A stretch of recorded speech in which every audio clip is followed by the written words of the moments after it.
pleasant afternoon to you and many thanks for joining us on the news update. I am Elizabeth Omoko.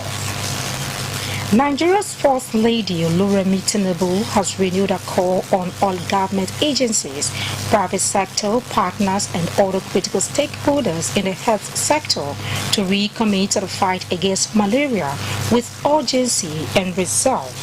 This is a message marking the 2025 World Malaria Day, where she notes that malaria is not just a public health challenge for Nigeria, but a national emergency as the nation bears the heaviest global burden of the disease. Harping on the need to work hard in order to reverse this trend, the First Lady describes a theme for the celebration: Malaria Ends With Us. Reinvest, reimagine, reignite, as both a call to action and a message of hope. She highlights the need to renew investment in life-saving interventions, increase awareness, and to revive the collective commitment needed to end malaria once and for all. Malaria ends with us, with our voices, our choices, and our actions. She calls on Nigerians to ensure that their environment and surroundings are clean and free of stagnant water, which serves as breeding ground for mosquitoes. And talking security, President Bola Tinubu has directed security agencies to intensify efforts and strengthen collaborations with sub-national governments in ensuring lasting peace and stability in some troubled states in the country. The president met with heads of intelligence agencies at the State House. State House correspondent Musbada Wahab reports. Benue, Borno, and Plateau states are back in the news recently for the unwanted reason: security disturbances troubling parts of the state. On the directive of the Commander-in-Chief, security heads have visited the troubled areas for assessments. The heads of intelligence agencies just back from their trips are here to brief the president. With a sense of urgency, National Security Advisor Nuhu Ribadu, Director General Department of State Services Adeola Ajayi, his counterpart in the National Intelligence Agency Mohammed, Chief of Defense Intelligence Major General Emmanuel Undiendeye went into the meeting behind closed doors. It lasted about 2 hours. We gave him what is going on, and we also assured him that work is ongoing and continuous. We also carried out his instructions. We went around, the chiefs were all out where we had these sparks and incidents of insecurity: Plateau State, Benue State, even Borno, these particular 3 states. And we gave him a feedback because he directed us to go meet with the political authorities there. It also came with new directive from the president, who wants improved partnerships with the sub-nationals as the security agencies double down and ensure peace and stability in the country. He's so worried and concerned. He insisted that enough is enough, and we are working and to ensure that we restore peace and security. And all of us are there. The armed forces are there, the civil police, the intelligence communities. They are there. They are working there 24 hours. We are getting the cooperation of the, like I said, the leadership at the state level and everybody. So we are good. It's not really 100% that everything is safe and secure, but we are going there. Things have improved since. We do not underestimate even one life lost. We don't take it for lightly, no, at all. But certainly, a lot of things have changed and improved, and it will continue to. We are on right track. We are on right direction, and we will not relent. We will not sit down. We will not stop until when we are able to achieve results. The same thing with Borno. The NSA assures of security presence in the troubled areas. From the State House, Musbal and Wahab Ensini. Similarly, Nigeria has been experiencing a surge in insecurity cases affecting different parts of the country. These incidents highlight the complexity of Nigeria's humanitarian crisis, marked by violent conflicts, displacement, and loss of lives. To address the issue of insecurity, should taking up of arms in self-defense be an option? Bukola Rubisi was in town and filed his reports. The issue of insecurity in Nigeria is complex and multifaceted, owing to the recent incidents in Borno, Benue, Plateau, Kwara, and Edo states. There were destruction of farming activities, death, and loss of properties worth millions of naira. Although Nigerians in Edo State have diverse opinions, the fear of escalating issues is of more concern to these respondents. The idea of people carrying arms, we are not developed yet to that extent. Even in the developed climate, where people are authorized or it's almost being liberalized for people to carry arms, there's a lot of abuses. Then come to talk of we that are still trying to I don't know how to describe the level of development. They should do all they can to fortify our borders and profile all the people that are coming in. It is God that can secure someone, not be armed. Let us all of us look unto God and cry to Him. Others sue for community-based initiative, more government intervention, eradication of poverty and unemployment faced by the people. Government should also think of how to exploit the use of DNA, forensic. What stops this country from having a DNA data bank where all citizens should be a national policy, where all citizens of this country, their DNA should be captured? You cannot solve the problem of crime if you cannot address the issues of the socio-economic problem of this country. If you must arm yourself, let it not be with the prohibited firearms, those arms that are explicitly prohibited by the Constitution or by the security agents. While taking up arms in self-defense may seem like an option, respondents say it is essential to consider the consequences. They believe that President Bola Tinubu's directive to overhaul national security strategies will address the issues in the state. In Benin, Bukola Urubusi, NTA News. And now, Ponzi schemes has continued to make headlines in Nigeria, luring thousands with promises of quick returns, only to leave many in financial ruin. But how do Nigerians really perceive these schemes? And what is the government, especially agencies like the EFCC, doing to tackle the fraud and risks they pose? Victor Oduola reports. From the streets of Benin to other parts of the country, Ponzi schemes have become a recurring phenomenon. The latest is CBES, where over 1.3 trillion naira was carted away. While some see Ponzi schemes as desperate measures in hard economic times, others say they are nothing more than organized fraud. If somebody is telling you that by the time you invest 1,000, you are getting a 500,000, that is a joke. But ironically, with a person who is reasonable, should know that this is not reliable. They should stop doing online investment. It's not good to make them to be wasting money. For you to do online business to people that you don't know, I've seen it as a risk. It's a very big risk. Most of them, they are frauders. They are frauding people. Many people are in pains due to online business. I was into MMM, but it's like a fraud. I never got a return back of MMM. People, I will say they are taking risks, and I will also say they are greedy or selfish. While there's reports that the Economic and Financial Crime Commission and other international security agencies are working hard to nab swindlers, respondents have their advice for Ponzi schemes investors. If the economy is tougher, there are some billion you can see involving that will give you what you need instead of wasting money to all those people.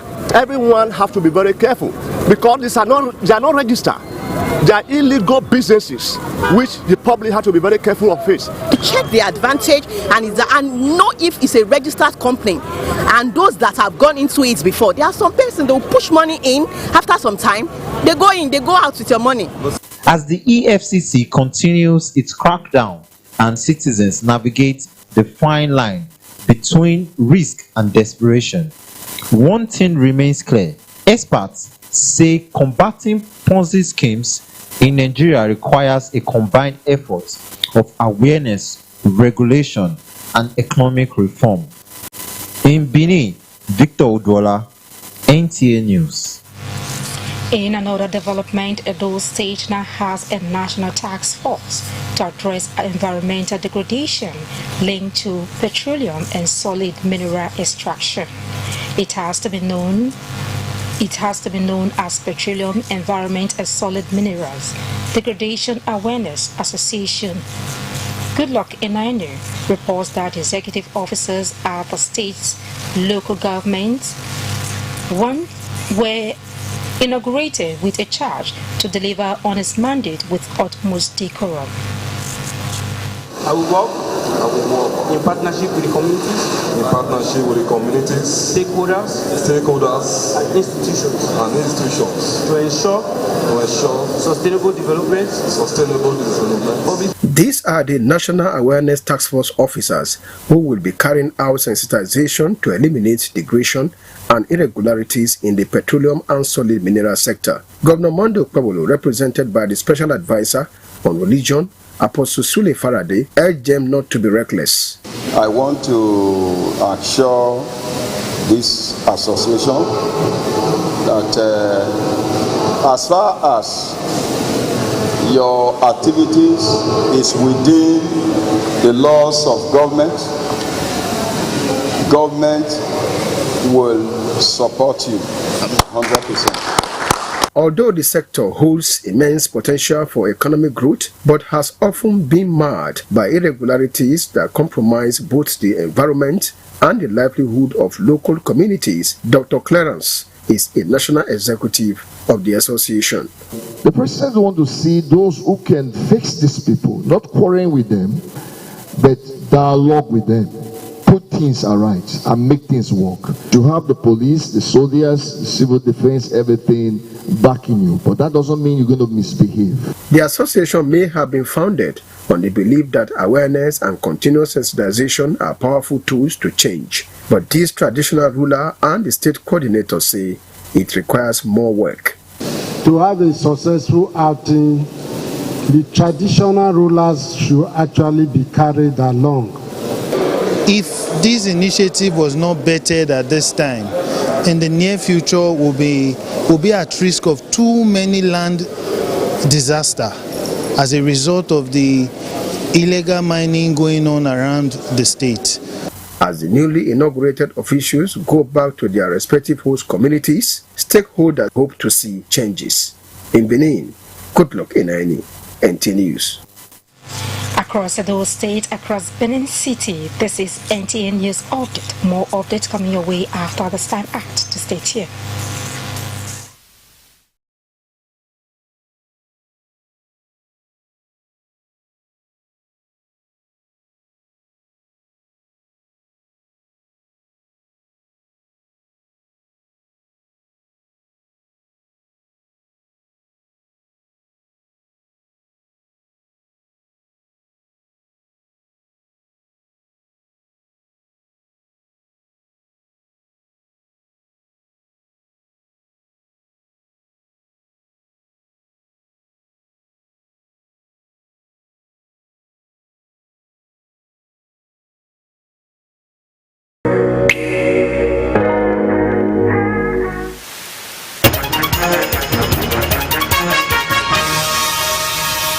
A million thanks for your time.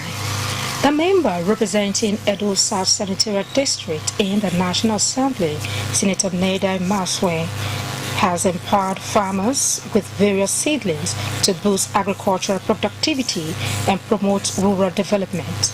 Joy Egbo reports that a total of 95 farmers benefited from the initiative. The 95 farmers are drawn from selected communities in the 7 local government areas within Edo South Senatorial District. They received hybrid dual-purpose coconut seedlings, cashew seedlings, okra and other crop varieties aimed at enhancing food production.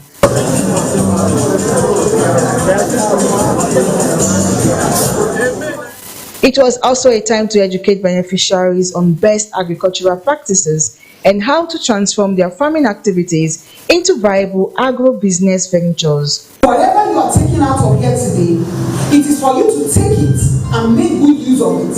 Put it to the ground. Planting a tree or planting something is what will help our economy be better in the future.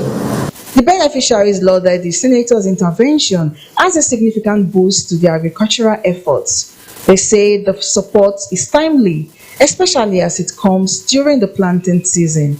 I have seen him as a senator who is truly representing his people and is willing to impart in his constituents. It has come to reinforce in me those things I knew as an agripreneur, to encourage us more to keep doing what is expected of us. I'm very happy to even see all these things to take do farm, because when you get work, you will not thief, your children will not thief. For Senator Neda Imasue, the initiative is part of a broader effort to equipping farmers with the resources and knowledge necessary to increase food production and improve their livelihoods.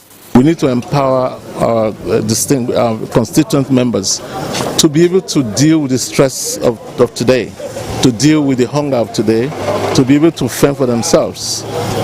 If we do this continuously and we empower them and encourage them, I believe that they'll be able to feed their families, they'll be able to feed themselves, they'll be able to even become an employer of labor. This empowerment program is one of several initiatives driven by Senator Imasue to support his constituents through agriculture. In Benin, Joy Igbo, NTA News. Meanwhile, Nigeria's agricultural production faced a decline in 2023 and 2024 due to a combination of many factors, including insecurity and climate change.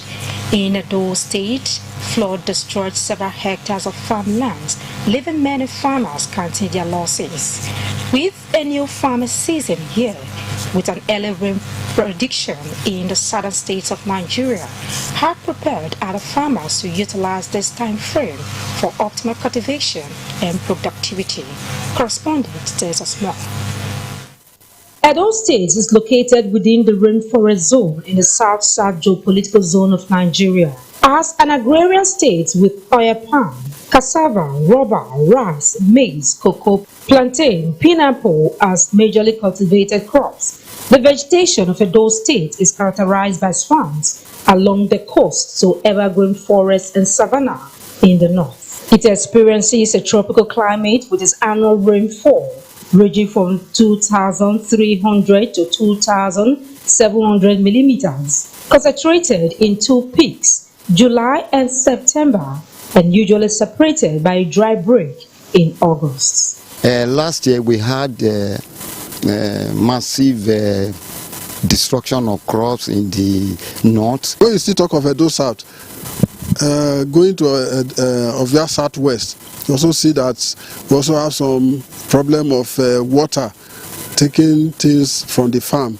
With the 2025 seasonal climate prediction from the Nigerian Meteorological Agency forecasting early rainfall in many southern states, Edo farmers say they are better informed to plant ahead as they are expecting a major rebound in this year 2025 farming season. Study the environment and look at the climatic changes. 2, understand your soil chemistry and soil analysis. 3, you must also understand the peculiarities of the environment in which you operate. You cannot start planting yam by July. If you are planting yam by July, it will not do well. But this is time for you to start planting that will give you good yield. This season, it will not be so bad to those who started their farm early. It will not be so far. Even some of the farm we are making now, yam don't begin to go up. The Edo State Governor, Senator Mondo Pewolo, recently keyed into President Bola Ahmed Tinubu's renewed hope agenda of food sufficiency for the nation, with the first phase of his Back to Farm project, where he commenced the cultivation of 3,000 hectares of farmlands across the 3 senatorial districts of the state. We are ready to farm and we are not going back. Feeding the nation is the most important thing to the president, and we have key into that. Like Oliver Twist, the farmers are asking for more from government for the planting season. They're supposed to give us incentive. Now we buy incentive. When you borrow money to say you want to, after 3 years, the interest will be too much, unlike when the federal government is giving. As adult farmers are utilizing climate data and early warning system to make informed decisions about planting, harvesting, and other farming activities, experts want governments and other organizations to play a more crucial role in promoting climate-smart agriculture through policies, incentives, and research funding. In Benin, Elizabeth Omoko, NTN News. Away from agriculture to education. The 2025 Unified Tertiary Matriculation Examination, UTME, officially commenced across Nigeria with over 2 million candidates participating at various accredited computer-based test (CBT) centers nationwide. Correspondent Olaika Ucho reports that the examination began as scheduled at all accredited CBT centers in Abuja. At a CBT center in Maitama, Abuja, candidates arrived early, particularly those slated for 7 a.m.